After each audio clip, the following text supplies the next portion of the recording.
जय हिंद प्यारे दोस्तों। मैं प्रकाश अवस्थी कानपुर वाला।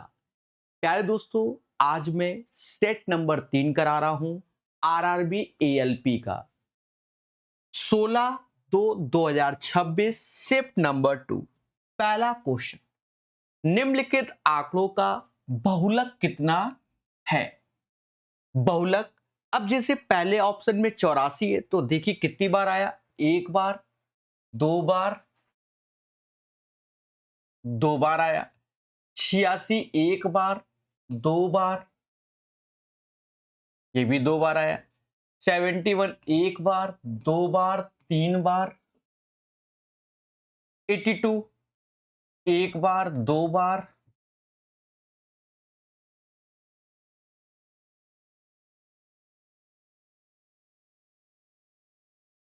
71 हमारा तीन बार आया, तो यही इसका क्या हो जाएगा, बहुलक हो जाएगा।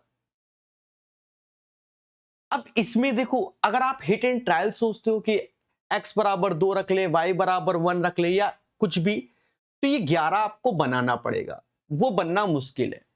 तो इसके लिए आप बस सिंपल वे में, जैसे 2x plus 3y is equal to 11 लिखा है, दोनों का होल स्क्वायर कर दीजिए। इसको खोलेंगे तो ये 4x square plus 9y square और 6 दूनी 12, 12 xy जो कि 121 के आ जाएगा। कुदरत की माया देखिए कि xy को 2 बोला गया, यानी ये वैल्यू 2 हो जाएगी। तो ये 24 इसमें घटाओगे, 121 में 24 घटाओगे, 97 आ जाएगा और वहां से आपका ये वैल्यू निकल आएगा। क्लियर है मेरे दोस्त। कहता है एक वस्तु का मूल 1600 था, इसके मूल पर पहले 10% फिर 30% की वृद्धि की गई, तो 2 वर्ष बाद वस्तु का मूल कितना है। देखो, ऑप्शन सारे इंटीजर में है तो डरना ही नहीं है भाई। 1600 है, 10% बढ़ाओगे तो 110% हो गया और 30% बढ़ाओगे तो 130% हो गया। यहां तक कोई दिक्कत नहीं। अच्छा, एक चीज देखो, परसेंटेज जीरो की बली मांगता है, दो जीरो ये, दो जीरो ये। यूनिट प्लेस पे देखोगे छत्री का 18 आ गया, किस ऑप्शन में है, तो दो ऑप्शन में है, 8 8, यानी ये दोनों एलिमिनेट हो गए। लेकिन 11 का मल्टीपल देखो तो ये 22 48 जाता नहीं है भाई, 22 44 जाता, 48 नहीं जाएगा, तो ये भी नहीं। आंसर ये है, कोई कैलकुलेशन करने की जरूरत नहीं है। 2288। अब इतना आपको अब सीखना पड़ेगा कैलकुलेशन को। ये क्वेश्चन हम पहले भी करा चुके हैं और ये शायद एनटीपीसी ग्रेजुएट या अंडर ग्रेजुएट में आया हुआ था इस पैटर्न का क्वेश्चन। वहां पर भी मैंने आपको बड़े प्यार से समझाया है, देखना कैसे। कह रहा है एक आयताकार कागज है, तो हमने एक आयताकार कागज बना लिया, ठीक है, जिसकी लंबाई 44 है और चौड़ाई 89 है। कागज को उसकी लंबाई के अनुदिश मोड़ा गया। अब लंबाई के अनुदिश कैसे, ये समझो, यानी हम ऐसे मोड़ेंगे तो लंबाई के अनुदिश चौड़ाई वही रहेगी। देखो, चौड़ाई वही 89 होगी, एज ए हाइट हो जाएगी, लेकिन लंबाई के अनुदिश, तो ये पोर्शन जो है वो ये सर्कुलर बन जाएगा। समझ गए। और ये एक तरीके से सरकमफेरेंस हो गया, यानी इसकी लेंथ हो गई। और ये एक सर्कल है, तो सर्कल की लेंथ 2 पाई आर, तो त्रिज्या 7 हो जाती है। सर कैसे, पाई की वैल्यू 22/7, तो 22 दूना 44, 44 से 44 गया तो आर बराबर 7 आ जाएगा। तो कह रहा बेलन का वक्र पृष्ठीय क्षेत्रफल। अब बेलन का वक्र पृष्ठीय क्षेत्रफल क्या होता है, वो होता है 2 पाई आर इंटू एच। तो 2 पाई आर की वैल्यू तो 44 है और एच की वैल्यू आपके सामने 89 है। तो नचो को 36 यूनिट प्लेस पे 6 आया, एक ही ऑप्शन है ये। अच्छा, इस क्वेश्चन में एक चीज समझो, वक्र पृष्ठ एरिया क्या हुआ? जो इसका एरिया हुआ वही उसका एरिया, क्योंकि इसी चीज से वो बनाई जा रही है, मतलब कवर कवर किया जा रहा है ना, इससे वो बनाया गया। तो आप डायरेक्ट भी इसका भी गुणा कर सकते हो अगर वक्र पृष्ठ पूछा जा रहा है, वक्र पृष्ठीय क्षेत्रफल पूछा जा रहा है। रीजन क्या है कि जो ये 44 है वो 2 पाई आर हुआ। पहले बोलो हाँ, तो वो तो 44 रखना है, हाइट वही रखना है। तो ऐसे करके आप इस क्वेश्चन में डायरेक्ट कर सकते थे। हाँ, टोटल सरफेस एरिया बोलता तो फिर आपको प्रॉपर जाना पड़ता। ठीक है, बड़ा सा दिखने वाला क्वेश्चन है, एक स्टार लगा दो क्योंकि पेशेंस चाहिए होता है। पढ़ते हैं। ट्रेन ए की लंबाई इतनी है जो 160 मीटर लंबे प्लेटफॉर्म को 28 सेकंड में पार करती है, और ट्रेन बी की लंबाई इतनी जो एक स्थिर खड़े हुए व्यक्ति को 20 सेकंड में पार करती है। तो यहां से ठीक है ना, दोनों ट्रेन समांतर सीधी पटरियों पर नियत चाल चलती है, और समान दिशा में चलते हुए तेज वाली ट्रेन धीमी वाली ट्रेन को पूरी तरह पार करने में लगने वाला समय क्या है? ठीक है भाई, ऐसा बोला जा रहा है तो हमें पेशेंस से निपटाना होगा।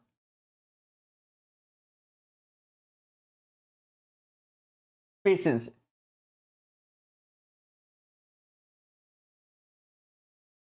देखो, पहले तो आप यहां से ट्रेन की स्पीड निकालने की कोशिश करें। ए की ट्रेन ए की स्पीड क्या होगी? स्पीड ऑफ ए अगर हम जाएं तो डिस्टेंस अपॉन टाइम।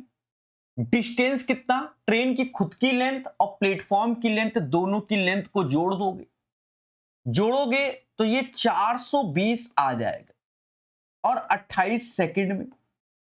तो ये मीटर पर सेकंड में थोड़ा सा काटना चाहो तो काट सकते हो भाई। 14 से 2 बार, 14 से 3 बार, यानी 15 मीटर पर सेकंड आ जाएगा ट्रेन ए की स्पीड। अब यहां से देखो, जो एक स्थिर खड़े हुए व्यक्ति को 20 सेकंड में पार करती है, कौन सी ट्रेन? बी। तो जब कोई ट्रेन किसी व्यक्ति को क्रॉस करती है तो अपनी लेंथ, जब प्लेटफॉर्म को क्रॉस करती है तो अपनी लेंथ के साथ साथ उसकी भी। तो स्पीड ऑफ बी, यानी ट्रेन बी की स्पीड अगर निकालें तो ट्रेन की लेंथ है 340, और ये 20 सेकंड में करती है, यानी 17 मीटर पर सेकंड आ गया। यहां तक कोई दिक्कत नहीं। अब यहां कह रहा है दोनों ट्रेन समांतर सीधी पटरियों पर नियत चाल से चलती है और समान दिशा में। तेज चाल वाली ट्रेन द्वारा धीमी चाल वाली ट्रेन को पूरी तरह पार करने में लगने वाला समय क्या होगा? दोनों ट्रेन की लेंथ जोड़ेंगे 260 और 340। ट्रेन ए की लेंथ 260 है और बी की लेंथ 340, जोड़ोगे तो 2 3 5 600 आ जाएगा। सेम डायरेक्शन में दोनों जा रही हैं तो स्पीड का अंतर 2 हो जाएगा। क्या हो जाएगा? 2।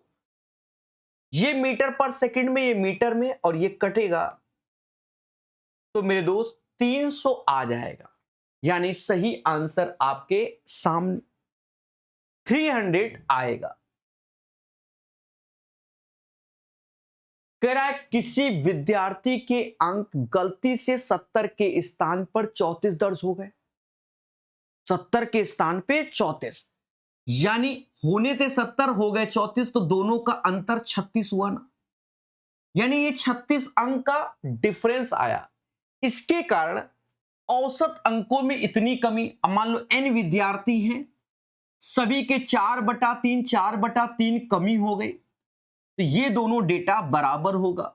4 से ये 9 बार में जाएगा और 3 गुणे 9 27, यानी विद्यार्थियों की संख्या 27 आएगी। विद्यार्थियों की संख्या 27। आगे बढ़ेंगे। पेशेंस, देखिए क्वेश्चन घुमाने की कोशिश कर रहा है नहीं। एक दुकानदार ने 10 रुपए प्रति आम के हिसाब से 50 आम खरीदे। उसने 30 आम 20% लाभ पर, 20 आम 10% हानि पर, कुल लाभ या हानि परसेंटेज पूछा गया। तो जो ये शुरुआत में 10 रुपया दिया गया ना दया, इसका कोई यूज नहीं। ये 50 आम ऐसे लिख लो, इस 50 में 30 आम 20% प्रॉफिट में, फिर बचे 20 आम 10% हानि में। ओवरऑल परसेंटेज ही निकालना है, ओवरऑल परसेंटेज। अब एक चीज को और समझना, आप चाहो तो ये जीरो ये जीरो ये जीरो काट लीजिए, ठीक है, और एक तरीके से एवरेज लगा दीजिए। 20 में 3 का गुणा 60 हो जाएगा, ये माइनस का 20 हो जाएगा, कद्दू कटेगा इन पांचों में बटेगा, 40/5 यानी 8% जो कि प्लस का आ रहा है, तो एज ए प्रॉफिट हो जाएगा। प्लस का आ रहा है तो एज ए प्रॉफिट हो जाएगा। ए बी क्रमशः इतने का निवेश करते हैं, वर्ष के अंत में इतना लाभ। अब जिस रेशियो से, अब इसने 40,000 लगाया 60,000, तो इनका जो रेशियो हो गया वही ले लो, 2:3 का रेशियो हो गया। तो कैपिटल 2, अरे 20,000 से भाग दो 2 बार में, 20,000 से 3 बार में।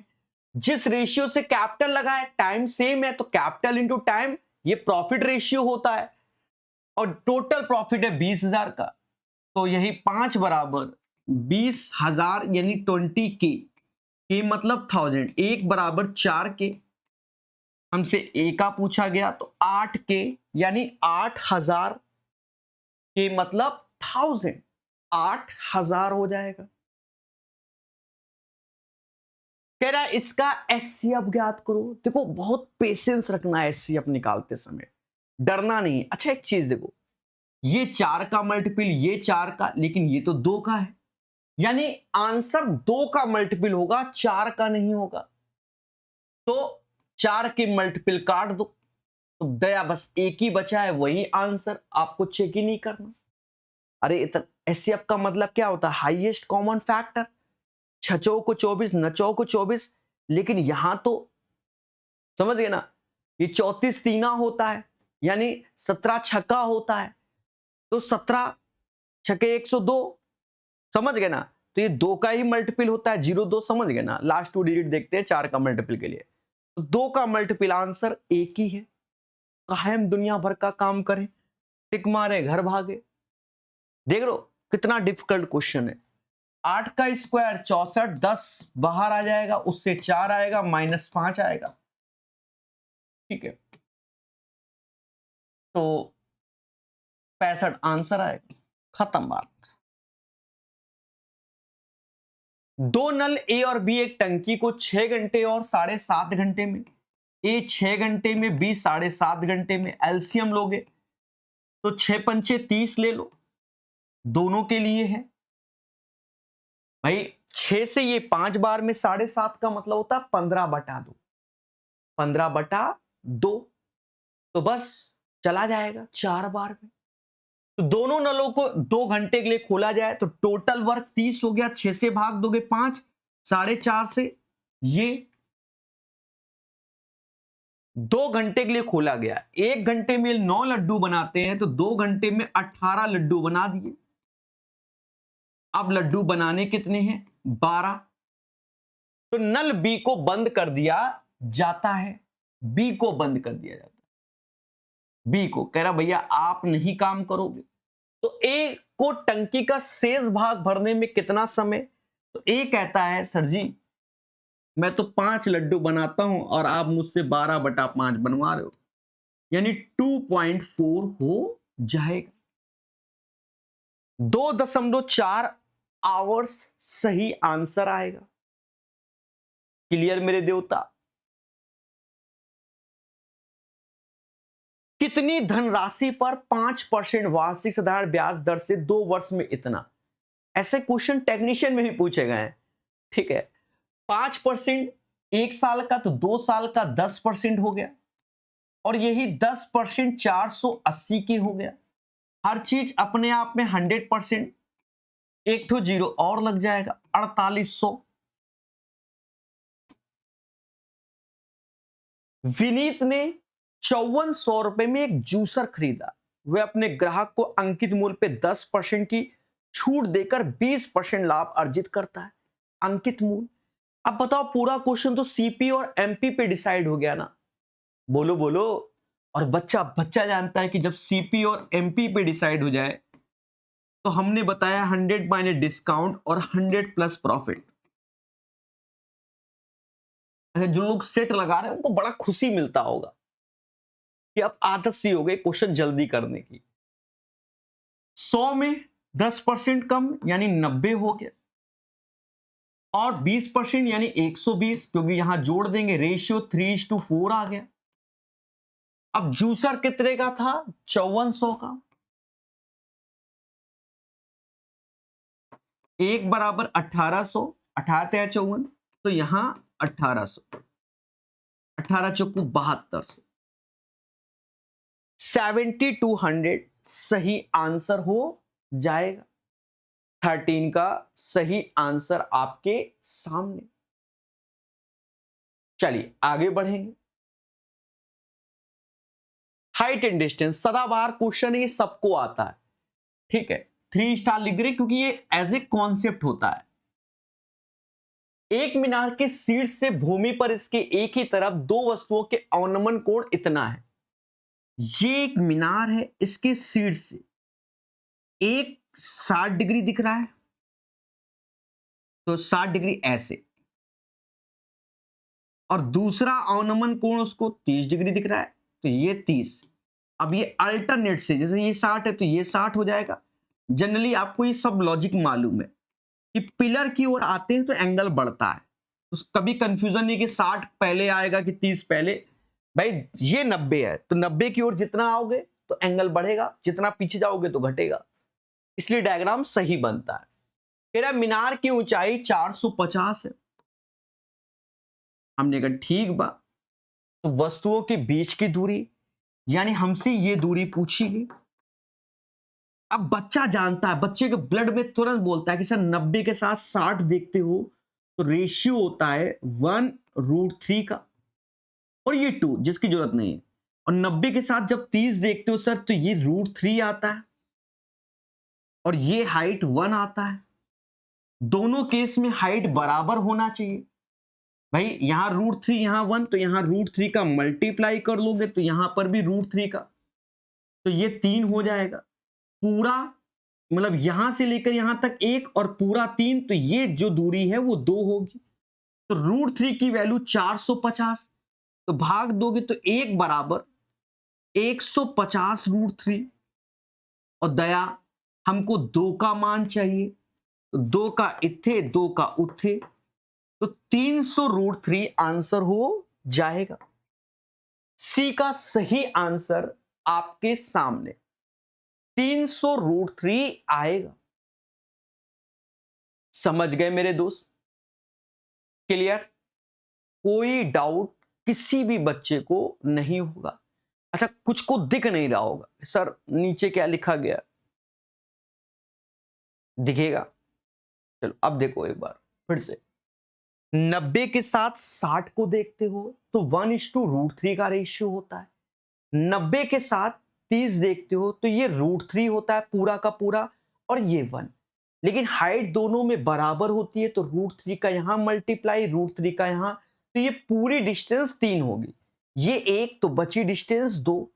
अब देखा जाए एक √3 बराबर 450 √3, एक बराबर 150 √3, भाग दोगे ना √3 से, इसका मतलब 150 गुणे 3 होता है, तो √3 से तो √3 आ जाएगा, समझे नहीं?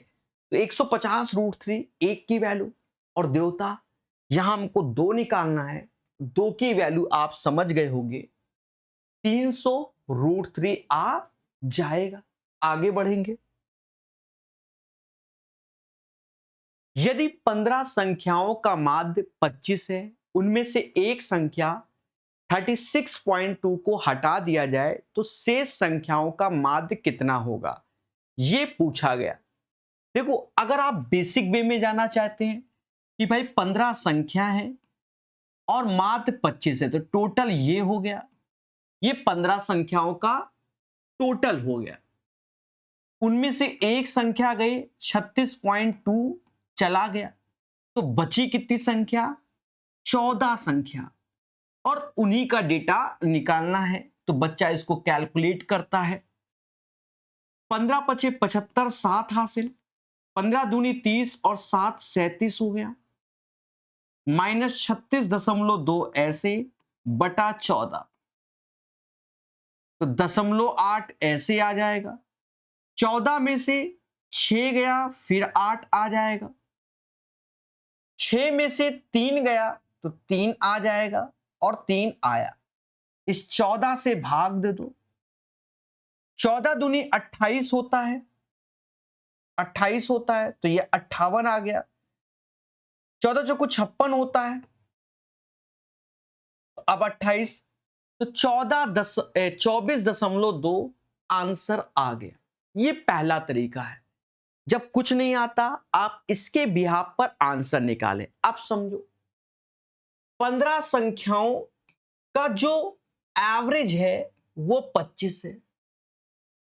उनमें से एक संख्या हटा दी गई, वो 36.2 हटाई गई। अब ये समझो, पहले एवरेज तो 25 था सभी का, लेकिन जो संख्या गई है वो ये गई है। तो अगर वो जाती तो वो 25 जाना चाहिए था। मतलब जो संख्या गई है वो 36.2 गई है, अपने तो 25 ले गई, साथ में एक्स्ट्रा ले गई। तो वो एक्स्ट्रा कितना ले गई, बस वो लिख दो। तो 11.2 एक्स्ट्रा, ये 11.2 एक्स्ट्रा 14 लोगों का ले गई, क्योंकि एक संख्या तो चली गई, ये एक्स्ट्रा वाला। तो बस ये कद्दू कटेगा, 14 लोगों में बटेगा, क्योंकि अब हमें एक संख्या चली गई ना। 14 लोगों का एवरेज, तो 25 तो ये ऐसे ही रहेगा। 14 से भाग दो, तो यहां पर 0.8 बार में, तो 24.2 आ जाएगा। ये बेस्ट तरीका होता है, लेकिन सीखना होता है। एक बार फिर से समझो, हमारे घर में 15 लोग हैं, सभी लोग 25-25 लड्डू बनाते हैं। आप नाराज हुए गए कि सर हम नहीं रहेंगे आपके घर, तो आप 36.2 लड्डू लेके चले गए। लेके तो जाना चाहिए था 25, इतना ले गए। यानी आप 11.2 लड्डू बाकी 14 लोगों का ले गए हिस्सा। समझ गए? तो वो 11.2 लड्डू कमी कर दी। अब इससे इफेक्ट 14 लोगों में पड़ेगा, क्योंकि आप तो निकल चुके हो। तो 25 माइनस इतना, यानी अब ये एवरेज 24.2 हो जाएगा। तो सीखो मगर प्यार से, ठीक है। 2 स्टार लगा देते हैं, जिससे आप ध्यान रखोगे। एक दुकानदार मोबाइल फोन पर उसके क्रय मूल्य से 40% अधिक अंकित करता है। देखो, हम बेसिक से कर ले रहे हैं, वरना हमारे पास और भी तरीके हैं, पर हम बेसिक से कर ले रहे हैं। सोचेंगे नहीं भाई, 100 रुपए की चीज उसने 140 छाप दिया। फिर हमसे कह रहा है वह अंकित मूल्य पर 10% और 5% की 2 क्रमिक छूट देता है। यानी 140 का 10% कम करोगे, यानी 14 कम कर दोगे। 10% यानी 14 कम, 14 कम करोगे तो ये डेटा आ जाएगा 126 आ जाएगा। और फिर इसका 5% कम करके लिखोगे, इसका 5% कम करोगे, तो 10% 12.6, 5% 6.3 कम कर दोगे, तो 0.7 ऐसे, 5 में से यानी 15 में से 6 गया, 9 ऐसे आएगा। अब हमसे कह रहा है क्रय मूल्य पर उसे लाभ कितना मिलेगा। तो 100 की चीज 119.7 यानी 19.7% का क्या मिलेगा, लाभ मिलेगा। D is the right answer. 19.7% सही आंसर होगा। सबको यह क्वेश्चन आता है, किसी निश्चित राशि पर समान ब्याज पे 2 वर्षों के लिए साधारण ब्याज 66 है। साधारण ब्याज प्रत्येक वर्ष समान होता है, 66 है, तो पहले वर्ष में 33 मिलेगा और दूसरे वर्ष में भी 33 ही मिलेगा। पहले वर्ष में भी 33, दूसरे वर्ष में भी 33, और चक्रवृद्धि ब्याज 69 है। तो देखा जाए 66 इसमें कम कर दोगे तो 3 हमारा शेष बचेगा। तो कोई प्रिंसिपल है उसका आर परसेंट ये होता है और उसका आर परसेंटेज ये होता है, ये आपको मालूम है। फिर समझो, एसआई 66 है, प्रत्येक वर्ष समान, तो 33 पूरा सीआई होता है तो ये पूरा 69 बनाना है, तो 66 कम करोगे 3 एक्स्ट्रा, ये 2 साल का सीआई माइनस एसआई होता है। वही तो कोर्स लेके पढ़ ही रहे हो, ठीक है, और सब बताया गया है। अब इसमें भी हमने कला बताई कि आप कैलकुलेशन मत करो, आर निकालने की जरूरत नहीं। अगर मैं 33 में किसका गुणा करे कि 3 आ जाए, तो आप कह दो मुस्कुरा के, सर 3/33 ही का कर लो। भाई 33 से 33 गया 3, तो वही हमारा आर की जगह 3/33 हो जाएगा। तो प्रिंसिपल का 3/33 33 है, 3 से ये 11 बार इसका गुणा कर लो, आंसर हो गया। 3 ऐसे, 3 3 6 और 3 363 इसका सही आंसर आएगा, 17 का सही आंसर। क्लियर? ए और बी ने क्रमशः इतना और इतने का निवेश कर कर एक व्यवसाय किया। बी 6 महीने बाद अपना निवेश निकाल देता है, देख रहे हो दया, और फिर सी की शेष अवधि के लिए इतना। तो इन्होंने जो व्यवसाय शुरू किया है वो समय तो कहीं दिया नहीं, तो वो 1 वर्ष है, ठीक है, वो क्या है, 1 वर्ष। अब समझो, ए ने 29,000 लगाया तो ये 12 महीने के लिए, बी ने 95,000 लगाया और 6 महीने के बाद निकल लिया। उसके बाद जो बचा हुआ है तो सी भी आया, तो बचा हुआ समय 6 महीने के लिए इसने लगाया। तो पहले तो हम इसी का ही रेशियो ले लेते हैं, 30 30 30 6 6 ये 2, 29 दूना 58 ऐसे आया, 95 और 67 इसको जोड़ लो, 7 5 12 12 8 कितना,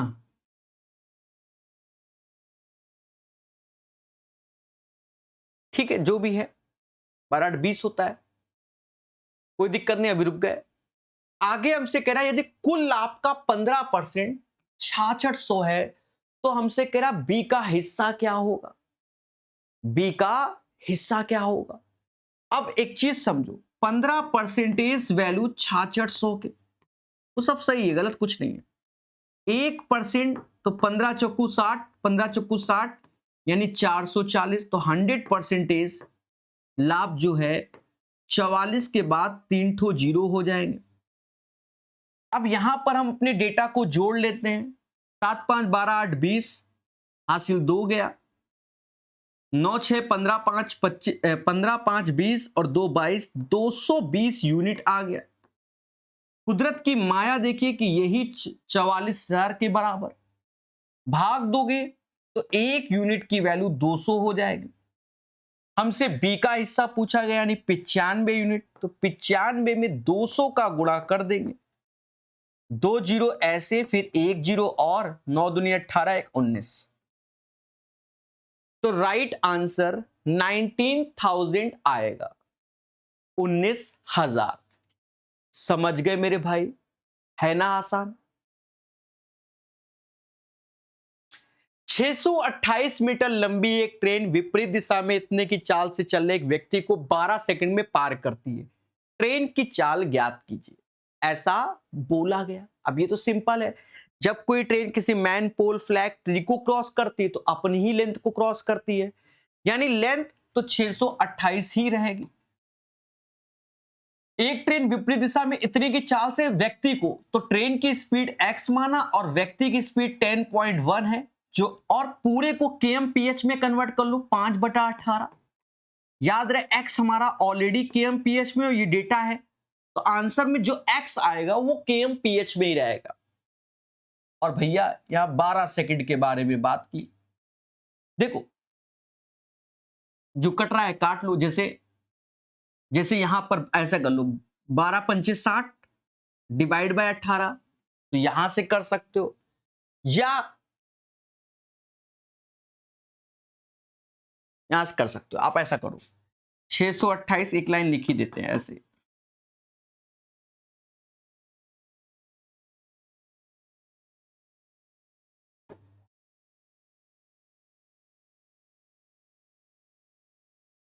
देखो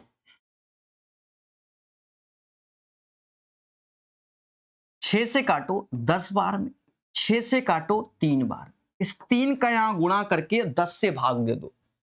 28 क्या है 84 हो गया, 36 18 हो गया, 10 से भाग दोगे तो ये आएगा, ये वाला, और ये डेटा हमारा हो जाएगा x प्लस 10.1। अब घटा लो तो ये 0.4 में 1 गया तो 0.3 ऐसे, 8 ऐसे, 17, 178.3 हमारा x की वैल्यू हो जाएगी। सरल है। कई बार ऐसे क्वेश्चन हम करा चुके हैं। अब यहां डेटा देखिए, पहले 55% बोल रहा है, फिर 20% बोल रहा है, तो हम 100% लेके ही कर देते हैं। ठीक है, कई बार कराया है। किसमें, टेक्नीशियन में भी हर सेट में पाया जा रहा है, तो यहां पर भी आ रहा है। एक सेल के दौरान 55% माल, तो हमने माना पूरा माल 100 यूनिट है, इसका 55% तो 55 यूनिट होगा, जो कि 41% लाभ पर। शेष माल का तो शेष बचा 45 यूनिट, इसका 20% यानी 9 यूनिट, जो कि 19% लाभ पर। और फिर बचा 36 यूनिट, 21% हानि पर। ओवरऑल हमसे पूछा गया है। अब देखो गुणा करना ही पड़ेगा। 41 पंजा पढ़ लो या 55 वंजा, 55 वंजा 55, 5 हासिल, 55 चौका कितना होता है 220, और 5 225 हो गया। इसका गुणा 171 हो गया, उसका गुणा 36 एकम 36, 3 हासिल, 72 3 75। अब कद्दू कटेगा 100 लोगों में बटेगा, 100 लोगों में बटेगा। 5 1 6, 6 से 6 गया तो 0 ही आया। 5 1 6, 6 में 6 गया 0। 7 5 12, 12 में से 5 गया तो 7 आया। 2 और 1 3, 13 में से 7 गया, 13 में से 7 गया 6 आया। अब ये 1 बचा, और 100 से भाग दोगे तो यहां पहुंच जाओगे। 16.7% आंसर। बिल्कुल आराम से बेसिक वे में निपटा दिया। किसी उत्पाद की कीमत पहले 38% बढ़ जाती है, दूसरे वर्ष 20% घट जाती है। उत्पाद की प्रारंभिक कितना है, तो दूसरे वर्ष के अंत में पूछा गया। अब देखो स्टार्टिंग में 5100 है, 38% बढ़ी तो 138%, 20% घटी तो 80%। अब इतना तो हमें क्लियर हो गया कि भाई अगर मैं ये परसेंटेज हटाऊं तो 2 जीरो गया, ये हटाऊं तो ये 0.8 आ जाएगा। ठीक, 138 करेंगे नहीं, बड़ा यही पेशेंस दिखा देंगे। यूनिट प्लेस देख लो, तो दशमलव के बाद 68 64 4 ये आएगा, उसके बाद चलो जीरो भी रख दो, तो 40 पैसे एक ही में है, यही आंसर। हाँ, आपको पूरा पर सॉल्व करने की जरूरत नहीं है। एक वृत्त की त्रिज्या 8 है, जीवा इतनी। देखो जीवा AB खींची गई, ये AB जीवा है। केंद्र से जीवा की दूरी 6, तो हम जानते हैं कि ये इस पे परपेंडिकुलर होता है, 2 बराबर भागों में डिवाइड करता है, और ये 6 बोला गया। और त्रिज्या हमको 8 कह रहा है, तो ये 8 है। अब ये ट्रिपलेट्स 8 6 नहीं होता, यानी यहां पर हमें ये भुजा निकालनी होगी और उसका जस्ट डबल करना है। तो अंडर रूट में 8 का स्क्वायर 64 माइनस 36, जो कि 28 आ जाएगा। 28 को 2√7 बोलेंगे, तो ये 2√7 और ये भी 2√7, दोनों को जोड़ देंगे तो 4√7 हो जाएगा। 2√7 2√7, तो 4√7 हमारा सही आंसर आएगा। क्लियर मेरे दोस्त? एक वर्ग का क्षेत्रफल 6581 है, तो भुजा का स्क्वायर क्षेत्रफल होता है वर्ग में। ऐसा आपका टेक्नीशियन में भी क्वेश्चन आया, और ये a बराबर 81, क्योंकि ये 81 का स्क्वायर होता है। इसका परिमाप एक समषष्ठभुज के परिमाप के बराबर। हेक्सागोन, हेक्सागोन में 6 इक्विलैटरल ट्रायंगल होते हैं, सभी लोग जानते हैं। कितने ट्रायंगल होते हैं?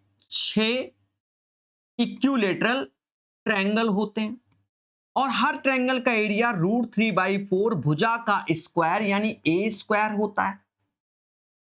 मेरे दोस्त समझो, 6√3/4 ऐसे, ए स्क्वायर। अब ए क्या है? अभी ए निकालना बाकी है। अच्छा, ए और यहां एक्स ले लो, दोनों के वेरिएबल चेंज ले लो, इसकी भुजा को एक्स ले लो क्योंकि वर्ग का ए है।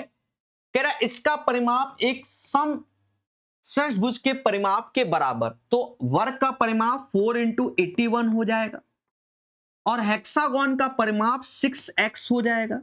यहां से x निकाल लो, 2 कट गया, 3 यहां पर काटोगे तो जैसे 3 काटा यहां तो ये 27 हो गया, 2 काटा 27 दूना 54 आ गया। अब मेरे दोस्त यहां पर आप रख दो 54 × 54, 4 से काटोगे तो ये 27 × 27 हो जाएगा। 27 का स्क्वायर 729 × 6 √3 आंसर। नचो को 54 तो यहां पर 4 इसी में है तो यही आंसर। 54 5 हासिल, 12 5 17, 42 1 43, तो 4374 √3 सही आंसर आएगा। समझ गए मेरे दोस्त? है ना आसान? ए और बी ने एक व्यवसाय 4 और 5 के अनुपात में निवेश किया, लाभ में इतना अर्जित हुआ, उन्होंने लाभ का आधा हिस्सा समान रूप से बांट लिया। देखो, जिस रेशियो से इन्होंने कैपिटल लगाया होगा उसी रेशियो से लाभ होता है क्योंकि टाइम तो समान है, लेकिन यहां कंडीशन कह रहा है उन्होंने 5400 रुपए का लाभ अर्जित किया और लाभ का आधा हिस्सा समान, यानी 5400 लाभ है, 54,000 टोटल लाभ है, इसका आधा हिस्सा होता है 27,000। तो इस 27,000 को समान रूप से दोनों ने बांटा, यानी 13,500 ए को मिला और 13,500 बी को मिला। यहां तक हमें कोई आपत्ति नहीं है, कोई आपत्ति नहीं है। फिर कह रहा शेष आधा हिस्सा, तो आधा हिस्सा बचा 27,000 रुपया, तो 4 और 5 होता है 9, 9 बराबर 27,000 के, 1 बराबर 3,000 के, 1 बराबर 3,000 के, तो बी का हिस्सा क्या होगा? तो 5 त्याय 15 के बी को एक्स्ट्रा मिलेगा, तो यहां 15,000 और जोड़ दो,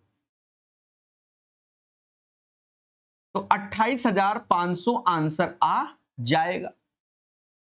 28,500 सही आंसर।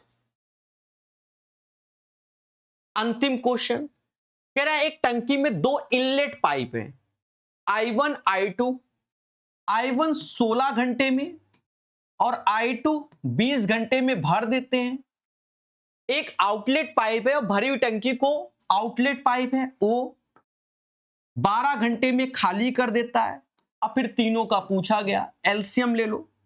देखो, एलसीएम में पेशेंस रखना पड़ेगा, जो सभी जाए, जैसे 60 ले लोगे तो यहां चला गया 60 का 4 गुना 240, क्योंकि 16 से भाग देना है।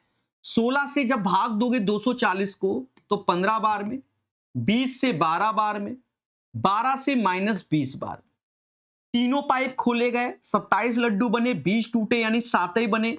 इस 7 से भाग दोगे, इस 7 से भाग दोगे तो आपका जो सही आंसर आएगा 240/7 आएगा। 7 से भाग दोगे तो 7 या 21 हुआ, 21, तो अब बचा कितना? 21, तो बचा 30, 7 चौक 28 हुआ।